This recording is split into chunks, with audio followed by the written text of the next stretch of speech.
there's this Japanese term called ikigai, and essentially it's the intersection of what somebody is good at, what somebody is passionate about, what the world needs, and what somebody would give money for. And to me, I think making people aware about how we should be understanding and treating people with pain, understanding the complexity of pain, adopting what I call as a trauma-informed lifestyle medicine-based approach to managing pain. Just wanted to start this episode with a message of thanks. Thank you to everyone that chooses to listen to this podcast. By doing this, you're enabling me to reach more people so that they might learn how to unchain the pain to live a healthier, happier life. The feedback that I get from those that take action and are inspired by the show's content is incredibly rewarding. So I'd like to ask you a teeny tiny favour. You are truly able to change the course of this podcast, the types of guests I have on this show, and everything that I do by doing one simple thing. And that is simply hitting the subscribing button. The guests on this podcast are incredible because so many of you have hit that button. When I think of what I want to do this year on this show, this is fueled by the amount of you that subscribe, that tune in, and that comment on the show's content. So please keep subscribing, keep commenting. Any type of comment, please keep them coming, and keep sharing the shows that you find inspiring. I can't wait to see what this year brings for this show, for you, for my community, and for this platform. Thank you.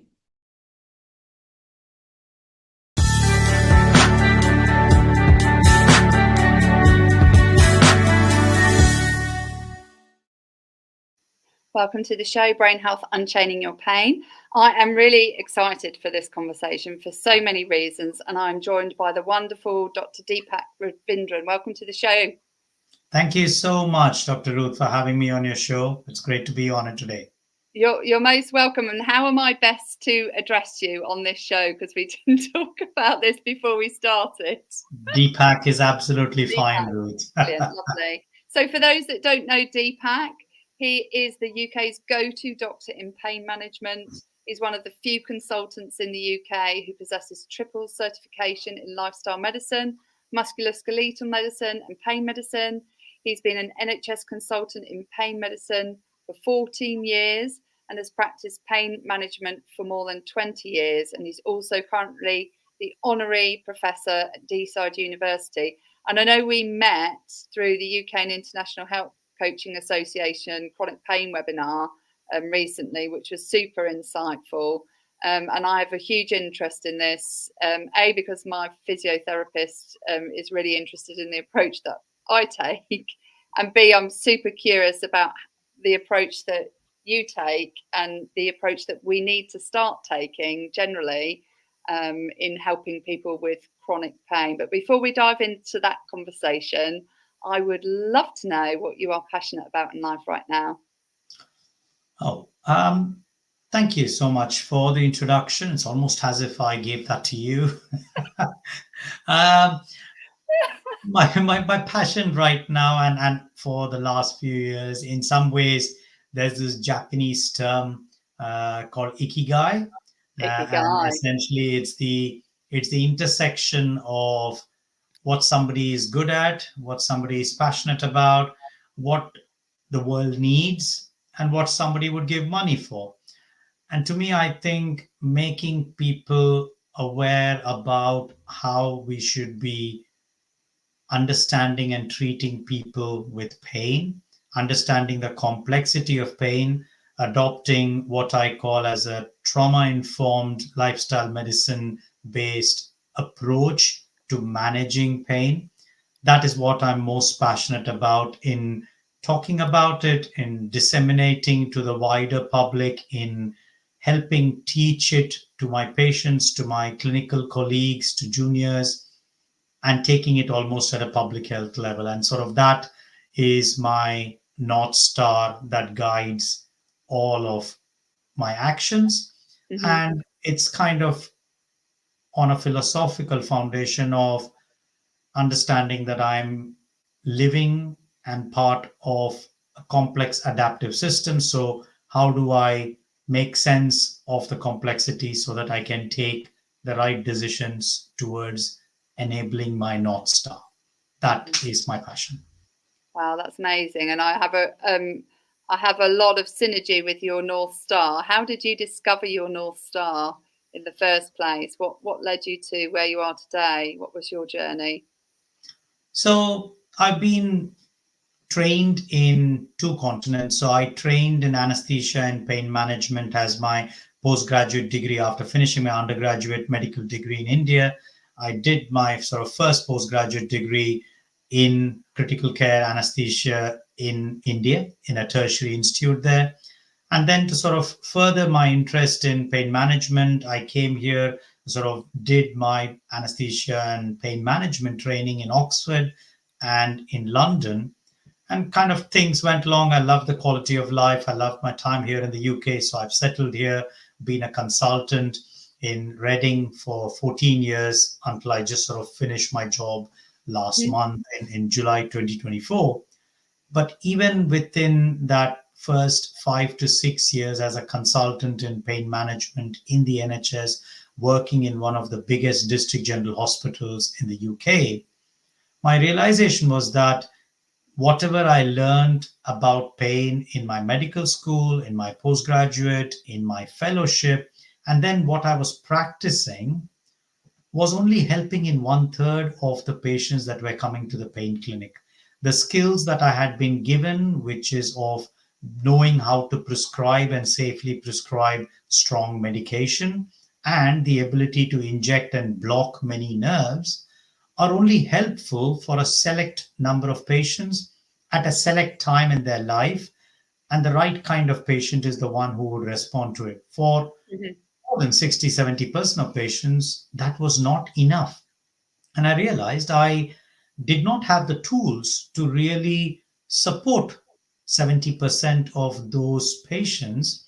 And that's when I realized, well, what are the gaps in my knowledge? And I went about in this rabbit hole of discovery and reading to say, well, how else can I help these patients? What am I missing in my education? And what I learned really blew my mind because I've realized that everything we've been taught about pain science is outdated, or at least needs to be updated to Mhm. include a whole lot of new information that's come in the last decade. And that really hasn't made it through to most healthcare schools itself. And when I looked at actually our understanding of how we look at pain, I became deeply appreciative of how the nervous and immune system are involved in this duet, in this dance to protect us.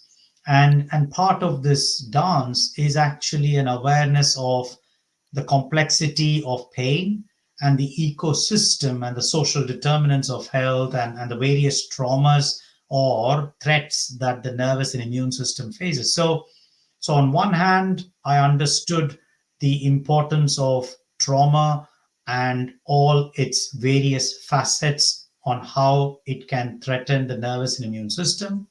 But on the other hand, the principles to actually then calm a nervous and immune system meant to be deeply appreciative of the variety of social determinants, the external and the internal uh, challenges that come on the system. So that's where the trauma informed lifestyle medicine based approach became my understanding for that 70% of patients. And it obviously includes the 30% of people who respond to drugs. But then the nature of our NHS system is such that new, stronger drugs are dangerous because of a variety of reasons that we are now aware of. And injections and interventions are not sustainable in the long term. So, even for that 30% of people where drugs and injections can make a difference, they still need this lifestyle medicine based approach for a more truly holistic way to overcome their pain. And that really is the reason why that's become my foundation of helping patients.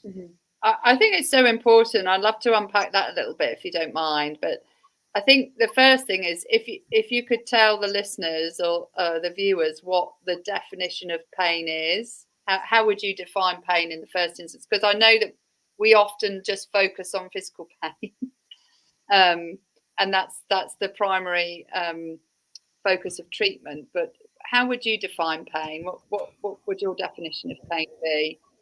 So the original definition of pain was something that we all learned in various healthcare schools. This was something that the International Association for Study of Pain, which is the sort of singular organization responsible for supporting and giving the definitions of pain. First, 1974 was when they had their first definition, where they said it's an unpleasant sensory and emotional experience associated with actual or potential tissue damage. So it's potential tissue damage or described in terms of such change.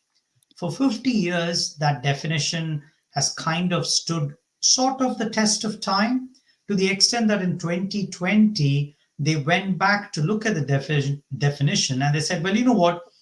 We can let that existing definition be that it is a sensory and an emotional experience.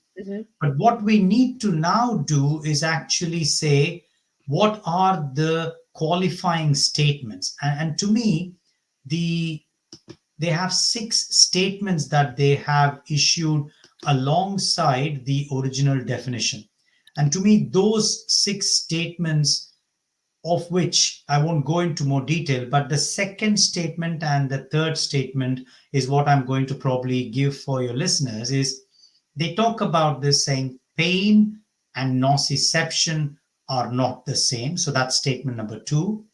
And statement number 3 is that the concept of pain is something that gets modified with the life experiences and so is unique to each person and their life experiences. I'm sort of paraphrasing statement 3, but these 2 are, I think, very critical for us to understand the definition of pain, because what we are trying to say is that pain is never about the sensation. It's about an emotional experience that is attached to a sensation or a potential sensation. But the pain and nociception is now the newer way of looking at things. And the way I explain it to the lay person and to my patients in the clinic is nociception is the word that is given when the chemicals that are generated at the site of an injury, so you have a fracture, you have a fall, you have a surgery, you have a flare-up of your rheumatoid arthritis, or you have a heart attack, any of these will generate chemicals where the tissue has been injured at the site of the damage.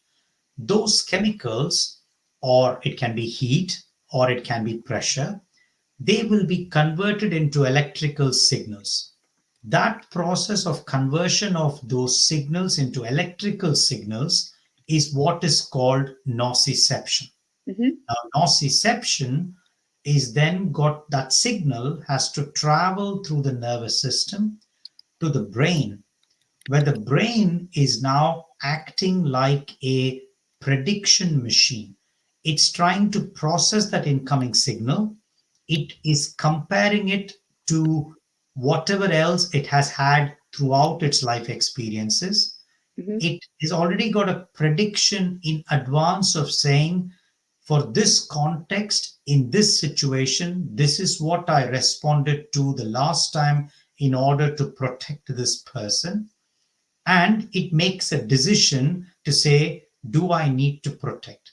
And if the sum total of all this predicting, processing is, I need to protect, that is when it will bring about the experience of pain. So pain and nociception are different. And this is very useful for me because it means that when you have acute surgery, an acute pain from surgery or injury or a fracture, You can have nociceptive signals that get transferred to the brain, and the brain says, yep, I need to protect, and it would bring about the experience of pain. But the brain can sometimes run off the model and the algorithm even when the injury is not there, because it has got the entire prediction and processing.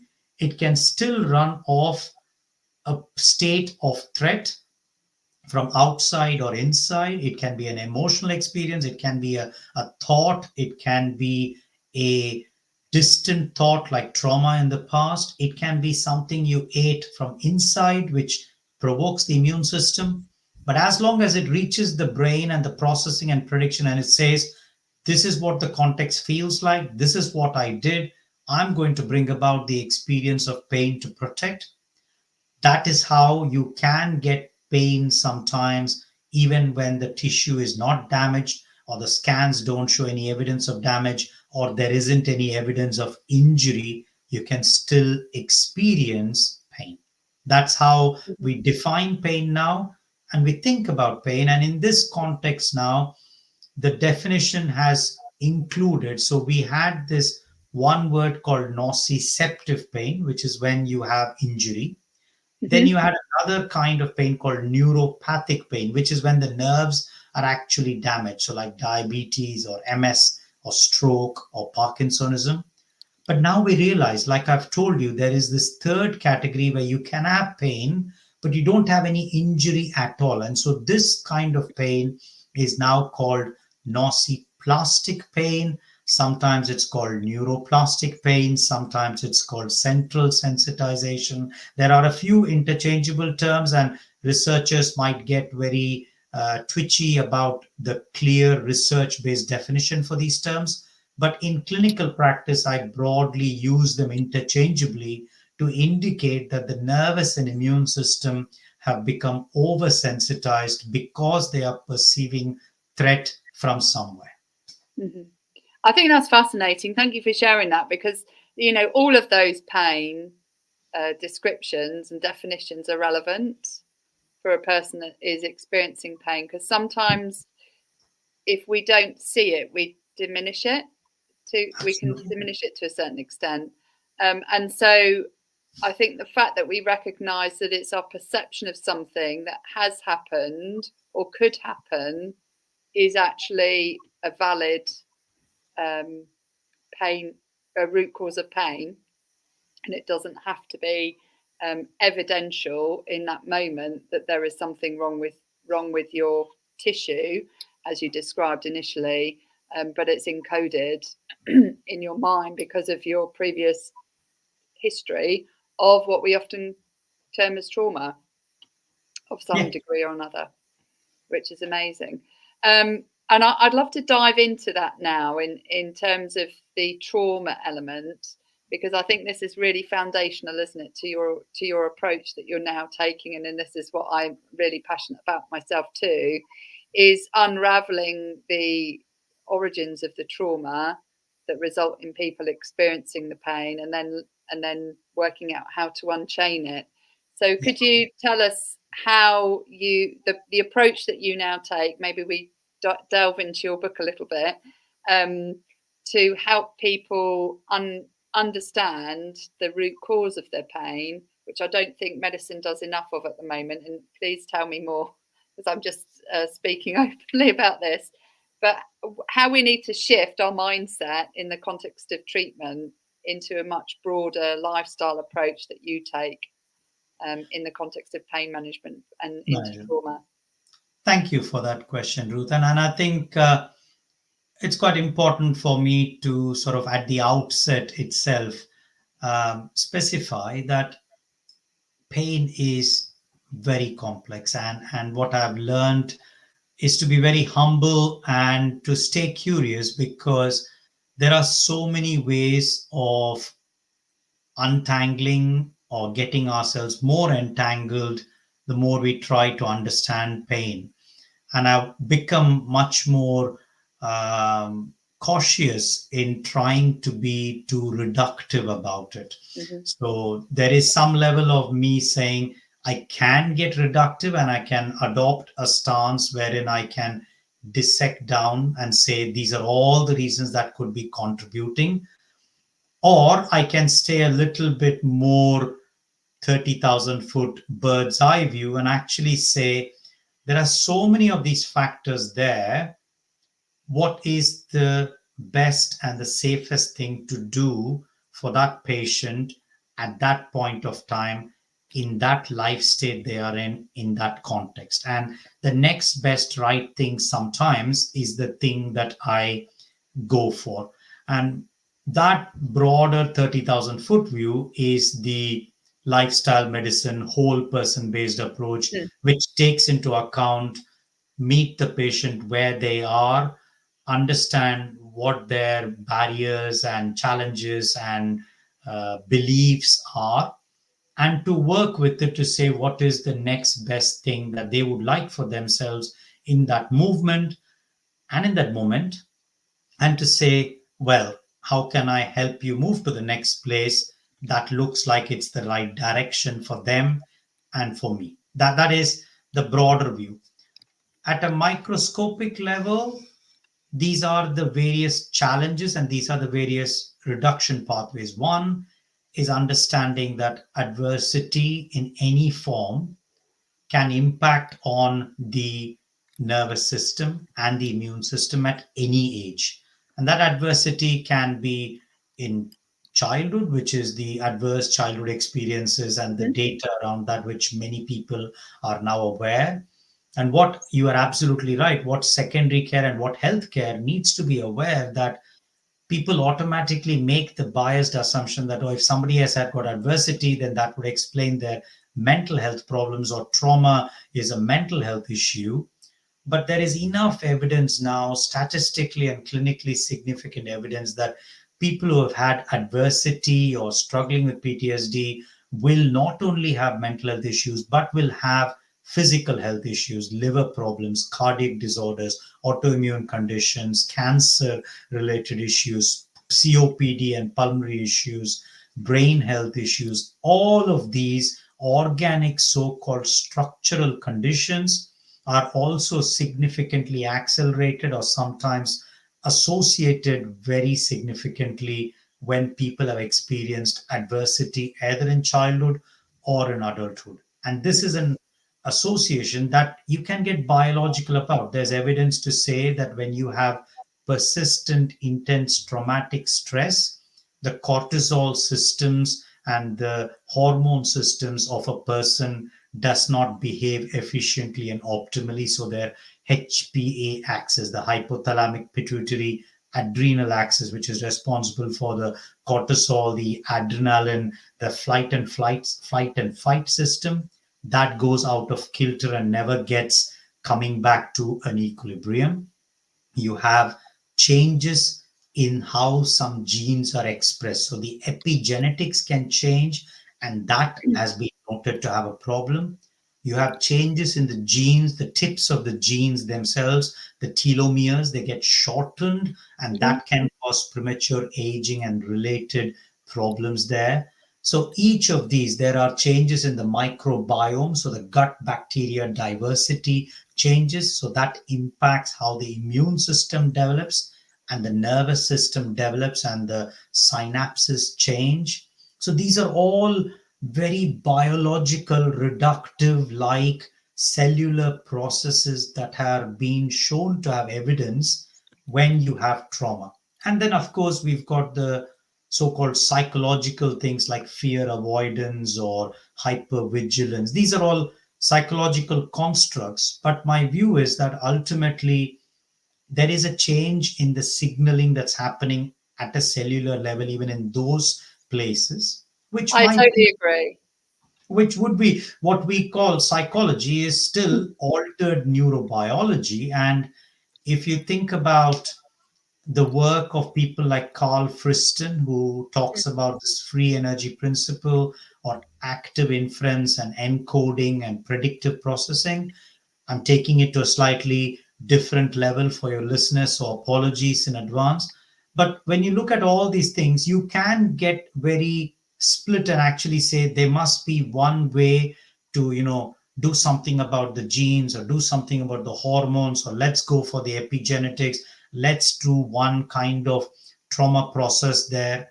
But the reality is, we don't know where the person is and in what context we're meeting them. So my view is that, can I stay informed about all these changes and advances that are happening in each of the fields? And I know that, for example, you've had an experience and success with a particular form of trauma therapy, which is really, fantastic and transformational.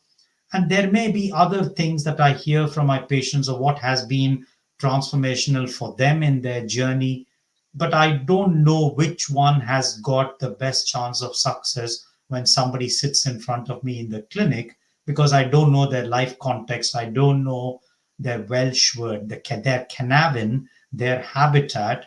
So I would much rather, first of all, meet them where they are, establish rapport, listen to their story to see if I can understand where they are, and then take the first few steps with them, which I find is useful if I adopt a lifestyle medicine based approach, because I can give them a few tangible things to work with. And from there, I can probably then guide them down one or more techniques of unchaining their pain, and finding ways to retrain their nervous system using a variety of various fantastic new techniques we are becoming aware of and are coming out of the trauma literature specifically.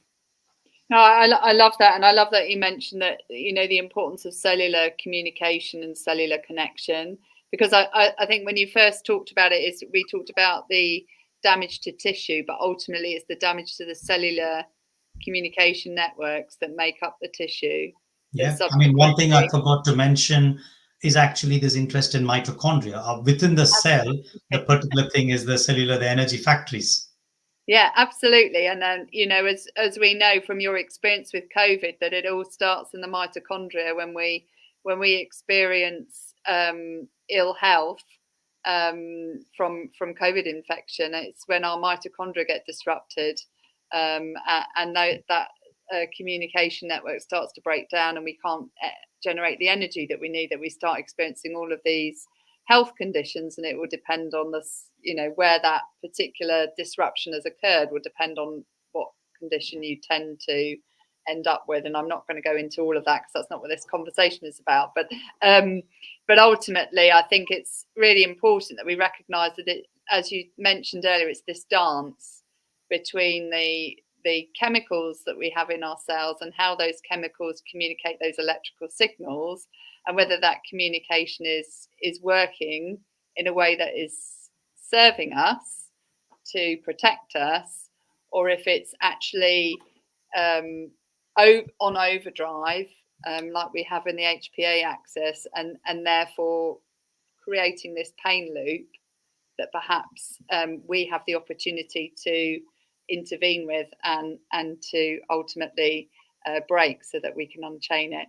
I would love to go into the mindset approach that you've adopted, if you wouldn't mind, because I think this is such a fundamentally important principle that you've taken, or framework that you're using, in order to help people really dive into the different areas that they have the opportunity to focus on, to find the right pain management solution that works for them. Absolutely. Thank you for that there. So essentially what I said, sort of the previous few minutes that I spoke about, is knowing that things are complex and that there are many things that could help. And I needed to put those many things in a nice acronym so that I don't forget it when I am treating the patient in the clinic. Yeah. It's something that therefore I address all the elements. And so therefore the mindset, although as a word, some patients have pushed back against it. And sometimes when people see the title of my book saying the pain-free mindset, they say, oh, this guy is all about saying it's in my head. I have to actually tell them, no, the mindset is an acronym. Why don't you read my audiobook, or listen to my audiobook, which actually has got all those dots between each of the words, indicating that it's an acronym that stands for M is medications, I is interventions, N is the neuroscience and stress modulation, D is diet and nutrition, S is sleep, E is exercise and movement, and T is therapies of mind and body. So in a way, this is a helpful sort of ladder for me to say, well, and in fact, it's not even a ladder, it's actually a circle that I think Mhm. of, so that I tell each patient, you have come to me saying, can I give you a drug or can I give you an injection? But here I'm telling you that, yes, I could maybe suggest a medication. I could maybe think of an injection if that's what you're in the clinic for me. But there are five other things that have almost a similar level of evidence right now for them making a difference.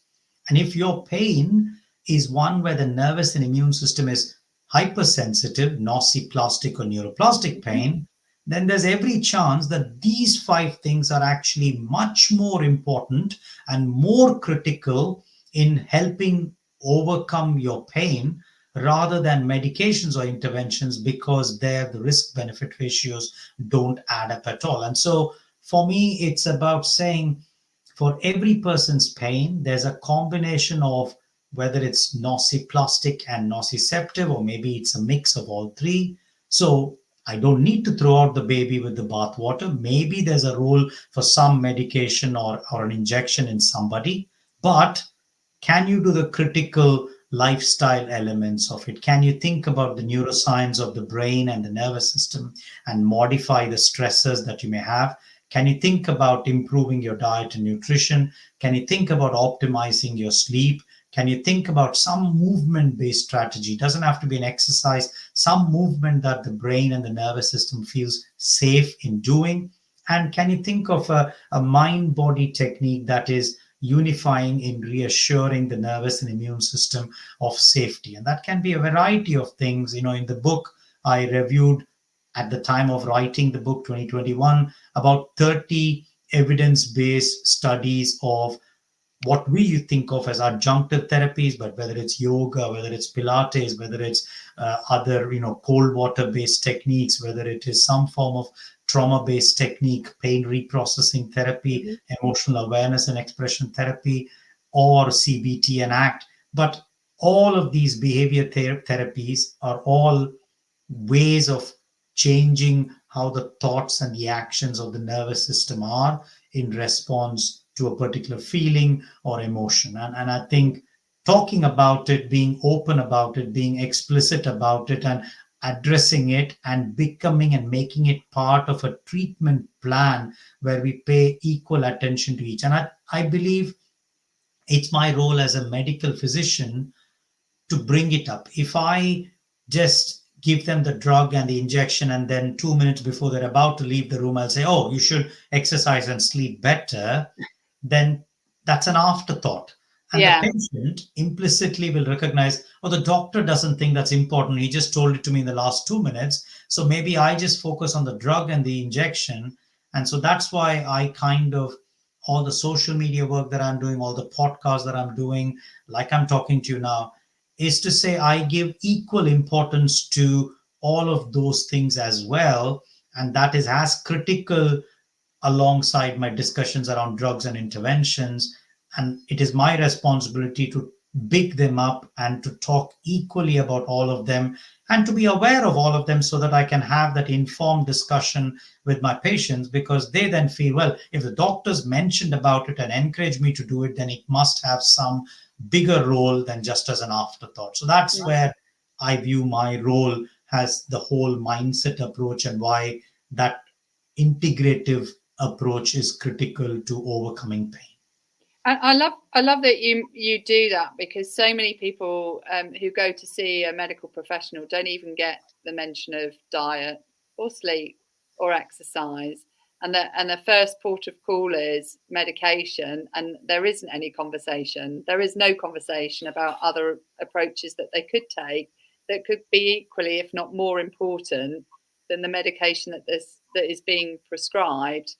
And I've personally witnessed the interventions that people can take, including my mum, who won't mind me talking about this, who just recently has changed her diet, and that has had a significant impact in her chronic pain levels, so much so that she doesn't feel the need to take the pain medication that she'd been taking for an incredibly long time.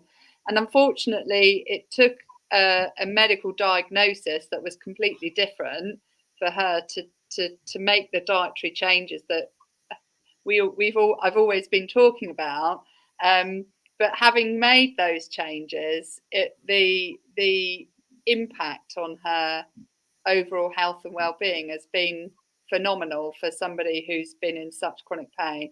And I think it's so important that we give these interventions that's within your power and control credence, because Absolutely. I think what we often do, or the system does, shall we say, is takes away that person's power, and we've kind of almost become accustomed to people expecting someone else to fix their pain or someone else to unchain their pain. But actually, the power to unchain it resides within you. It's having the right interventions, the right approaches, using that mindset approach in order to explore the lovely dance that happens between our biological, psychological, social and spiritual circles of health that talk to each other, and making sure that we address all of them through the interventions that those interventions. And I know your intervention is one, but diet and sleep is a hugely valid intervention that is thankfully in the top of your list, that people can actually personally take. No, absolutely. I think so well put, and you've really articulated it very well. And I think that is so critical, and it's a lovely experience that you give of your mum. I have also got similar stories of where people have made changes to their diet, and that itself has reduced their pain significantly. So this is something we need to be talking up some more, and that's kind of the work that I'm right now doing, is actually just, can we get this as part of routine discussion in the British Pain Society, or for that matter one of the professional organization forums, because this is something we need to give the confidence to our own clinical colleagues, because healthcare colleagues, apart from nutritionists, healthcare colleagues do not get any advice or education about nutrition in their healthcare schools at all. So it's always got to be a completely self-taught exercise. Mm-hmm. And expecting, therefore, someone in their 40s who's a practicing clinician, who's already, let's say, for example, a pain consultant like myself, who's already well set in their ways, they're doing their medication, injections, life's happy, everything's going along. And now this is new learning that they have got to learn. That takes time. That needs a top down as well as a bottom up for them to really take on this knowledge piece. And in some ways, when you talk about the disempowered feeling that the public has, in some ways it kind of feeds into this overall narrative that somebody in their late 30s or 40s now, general member of the public, has actually come from a generation where they have grown up. So their life experience during their teenage times has been, the NHS is there to look after you. Have a problem, go to your GP. So that's what they've grown up with in their teens and watched their parents. So the life experiences have taught them that when you do feel something that is distressing and not explainable, then you should go to your GP. So there is automatically a slight assumption that you are worried and you have to be passive and the NHS will look after you. Mm-hmm. But within half a generation, that narrative, which used to be what the NHS or everybody was saying in the 80s or 90s, has changed now within half a generation to saying you need to do more to look after yourself. You need to be empowered. Long-term conditions, the public has to sort themselves. And kind of, I write in the book, I say that we've kind of moved from done for you, like we'll do everything for you, you just stay passive. We've made a big jump to DIY, do it yourself. Here's a piece of paper, here's 4 exercises, do it yourself. But that's not the way human understanding works. To Yeah. be moving from a passive to feel empowered and active, you have to go through the spectrum wherein you need a bit of support to do it with someone, or do it alongside someone, or do it being watched or supported by someone. And then as you gain more and more confidence, you can do it yourself. So the done with you approach, whether that is through coaching, whether that is through a pain management program in my field, or maybe Yeah. through a peer support program through other long-term conditions, that's only happening now in small pockets. That's not the way we've moved. And so I completely understand when you talk about disempowerment, because patients have been almost told to say be passive, and now all of a sudden we are saying be active, without understanding that it's difficult to change 20 years of beliefs and life experiences without giving them support.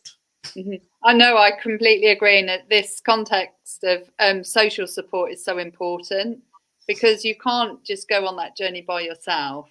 Absolutely. Because it's so lonely when you've got chronic pain. It's such a lonely journey, because you think you're the only one that is in that boat, and the only one that's experiencing the level of pain that you're experiencing. And you know, often, as we've seen with these pain cafes that have been set up with Sean Jennings and others, that, you know, just having that, knowing that you're not just the only one in the boat, and that you can help each other, and, you know, start emptying the boat out so it doesn't feel so heavy and so full of water, and easing that load, that burden that you're carrying is so important. And I think we're missing that hugely on taking people on that journey from Absolutely. the passive to the active and the empowered place that everybody could be, if they're willing to be there. And not everybody is willing Exactly. or able. Yeah, absolutely. And I think recognizing that spectrum of willingness, motivation, the capability of change, and the opportunity for change, all of that is a more complex thing. It's not dependent on a single person, it's a product of the ecosystem that they are part of. And as healthcare professionals, I do believe that it is our role to facilitate the creation and the maintenance of an ecosystem that facilitates those conversations around change. And in the context of that, is what does optimal mean for you? And then we'll just focus on optimal brain health. What would optimal look like for you in all of the experience that you have on taking people on their journey, and the journey that you've been on yourself personally? I think, to me, as I reflect on what optimal means, we somehow bring in that level of, is there equilibrium? Is there a state wherein somebody's achieved a place where they are at peace with themselves, grateful for the situation they find themselves, supported by family, having security, psychological safety and security in the society that they are part of, belonging somewhere. So I think optimal brain health is going to be a equilibrium state that is achieved when somebody is fundamentally feeling psychologically safe, and then has got the support connections underpinned by a good lifestyle that has attention to these factors, sleep, nutrition, and movement. That would probably be the state of optimal brain health or optimal body health.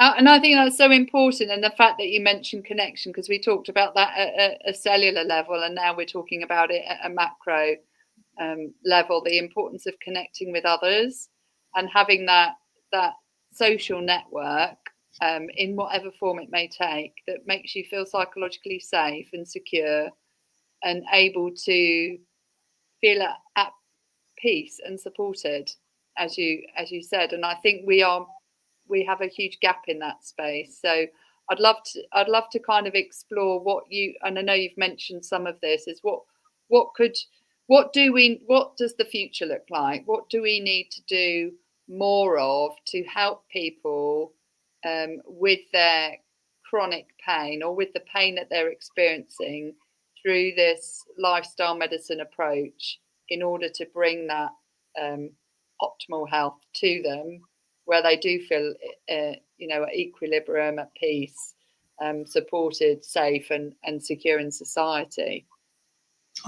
Probably at the outset, Ruth, we'd have to be pragmatic and realistic and say that that is aspirational. That is Yeah. something we should aim for as society, and we as healthcare professionals probably are more in a position to facilitate and have the conversations with the policymakers to do the next right thing. In a complex adaptive system, there will always be unintended consequences of every action, but that means that, and there will always be hidden forces that we'll never be fully aware of, and we'll never possess all the data we need to give optimal health. But that doesn't mean we cannot do the next best right thing that is to be done. So that is kind of the broader umbrella. But underneath it, in response to your first thing, and I think critically, we are now realizing that connection probably is a very, very fundamental pillar that we need to establish, or at least start to become more aware of. And I'm interested and probably delighted to say that actually there are those green shoots of possibility that's coming through. In the UK specifically, there's a lot more attention and funding that has been given into this concept of social prescribing over the last few years. A couple of books, I don't remember the name of the authors, but a couple of books have come out in the last year itself from the US and from the UK, one by a journalist, one by an academic professor, talking about the social connection and social prescribing and how this movement is being now practiced or put into scale in multiple countries, and even in the UK in 3-4 areas, for example, Frome and I think Sheffield. They're all doing examples of how you can establish connection in the society that fundamentally starts about giving people a feeling of belonging and an identity and a culture or a tribe that they can feel supported by. And that then allows me to then bring some of these lifestyle medicine principles. So my new role now, after 14 years as a secondary care consultant, having set up the pain service and the long COVID service at the Royal Berkshire Hospital, the community pain service within Berkshire, I've now moved in the last month to actually lead on as a director of lifestyle medicine for one of the local GP practices and primary care network. And I'm now looking at saying, how can I help train up the clinicians in the primary care practices to be more mindful of all this knowledge that we've spoken about, to be understanding and aware of this, and to then work with the voluntary care and the various ethnic minority and charity-based organizations in the local area, try to connect all these dots together and then use group consultations, try to bring people with long-term conditions together as a group. So from within one practice or a small area, bring them together, teach them this new way of thinking and the various ways of lifestyle medicine approaches, have that bit of accountability and peer support built in, and hopefully plug them and make them aware of the community-based resources that are there.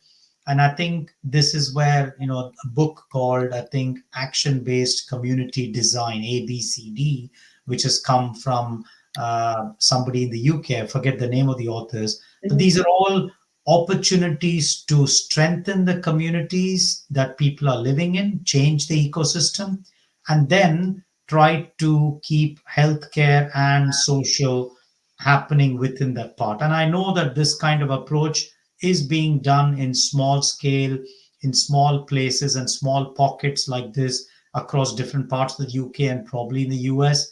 But I think I see that as a possible, sustainable, and slightly different way of practicing healthcare for long-term conditions. I think for acute conditions, the care that the NHS gives is simply superb.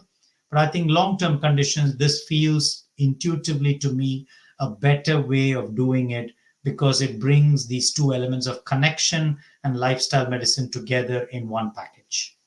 And I think that's so important. And I just, when I think about the NHS, I'm sure people will have a very different opinion, but I think the NHS is there to help us.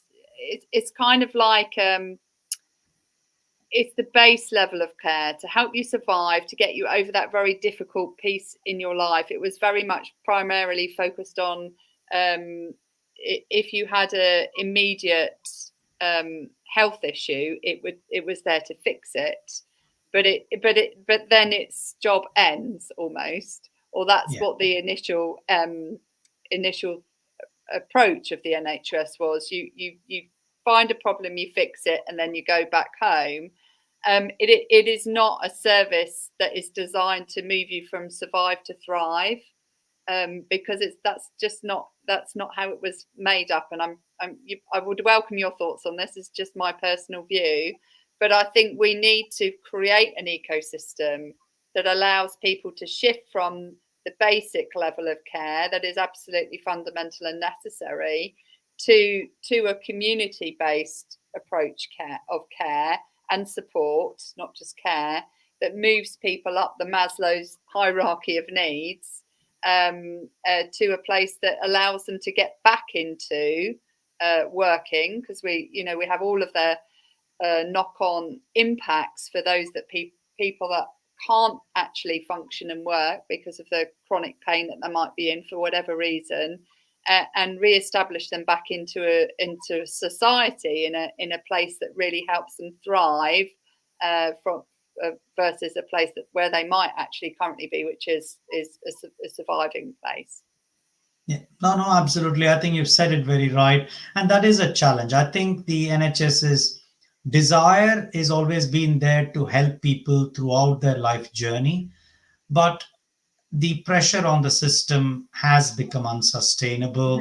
And certainly with it trying to provide all fancy technologies, all the latest cancer treatments, all the newest surgeries for these life-threatening conditions, has meant that long-term conditions are things that it just doesn't have the capacity to support. But we've also realized that with long-term conditions, we need the patient to be an active member and a participant in their care. Like I write in the book, we can't let the patient be the football that gets kicked around to different people. We need to almost re-educate and support the patient to become a member of the team rather than the ball. And that is a change. That is trying to get a behavior change and almost a change of minds. And the research on changing minds and behavior change kind of establishes that you need, for a behavior to change, you need to have the patients or the person feel capable that they can make that change, to give them the opportunity to make them change, and to then they have the motivation to achieve that change. And if you think about all of these, capability, opportunity, and motivation, all of this is dependent on how they are feeling and thinking about themselves and get told about themselves by their near and dear. To feel capable, to have opportunity means you need to hear that message from different people, not just the healthcare professional, but from different people. That can be your hairdresser, that can be your uncle, that can be somebody on in society, in a community hall. And that's where I think this opportunity, this ecosystem strengthening makes a role. And the evidence seems to indicate that people might need to hear the same message or variations of the message at least 11 times, an average of 7 to 11 touch points before they consider change. So how do we, as healthcare professionals, being aware of this new knowledge, implement it? It's not going to happen by we saying it once every 3 months in a follow-up. It has to be done at scale in a community. That's where the speed of change can be accelerated, not in secondary care. I love that. I'd love for you to share a story, if you wouldn't mind, with some of your patient success stories. And I know you start your book off with the story of Lucy. Would you be willing to share how your approach that you've taken has really transformed someone's pain levels and transformed their lives?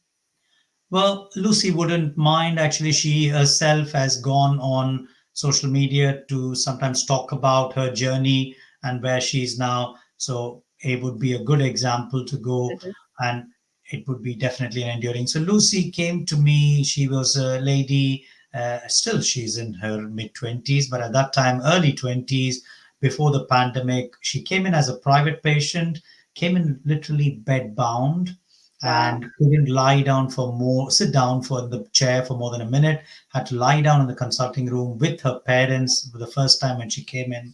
And by the time she came to see me, she had spent a year and a half struggling for answers, going from pillar to post. What started off as a back pain after a work related shift had transformed over 18 months into a pain that had become completely widespread, was completely disabling her life, her quality of life. Her job had gone. She was not able to study anymore. She was doing a part-time study that had stopped. And she had seen a rheumatologist who had given a diagnosis of fibromyalgia. She'd had physio that hadn't worked. She'd had a variety of things that had not made a difference. She was on all kinds of medication, including opioids, and that hadn't helped. And she was sitting, rather lying down in my consultation room, saying that I needed to help or to do something. Mhm. And it took the better part of sort of just getting that rapport and explanation, trying to make her understand about what the results mean and why none of the blood tests show anything, and what the diagnosis of this fibromyalgia meant, what this nervous and immune system change meant, making her aware of what could have caused the nervous and immune system feel the threat. And Mhm. that's when slowly, over 2 or 3 consultations, initially we started with some change in medication, and I Mhm. encouraged her to look at nutrition. So she spoke to my nutritionist and got some advice there. Initially, it was that combination of drug and nutrition and a little bit of movement with some equine therapy. So she felt that just that calming the nervous system down, Oh, I love that. using a horse, that was the first few steps that she took to gradually improve. And when she started noticing that improvement, she had the support of her parents. That's when she felt empowered to do a little bit more. And that's over a period of 6 to 7 months of Mhm. gradually working on movement, nutrition, addressing the sleep, psychological support through my psychologist for managing the stress, Mhm. making her aware of some of the emotional and mental health issues that were also contributing to it, some addressing of a little bit of the trauma that was also happening. All of these factors meant that about 18 or 24 months, or just after the pandemic, I think, she'd managed to reduce most of her medication.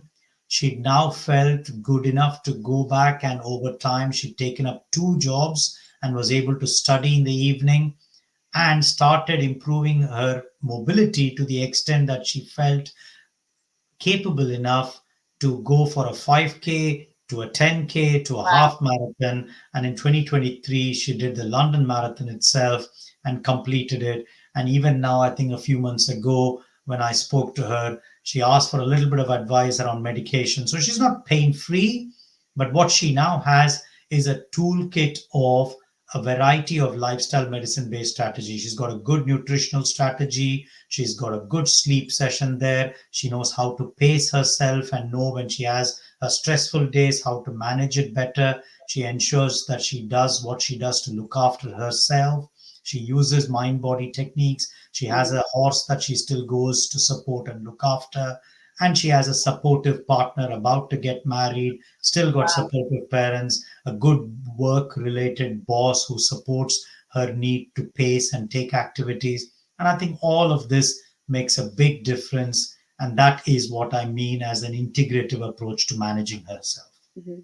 I think that's amazing. And, if you count the number of people that have been involved in helping her on that journey. I'm sure it goes in excess of 10, adding her equine animal in the mix as well is so important, that you don't just focus on a one person approach to resolving the pain, but it's a community that helps you through that. And obviously that how you define community is obviously your definition, but it includes your family and it includes your workplace and so many other interventions as well outside of that, getting that whole ecosystem in place.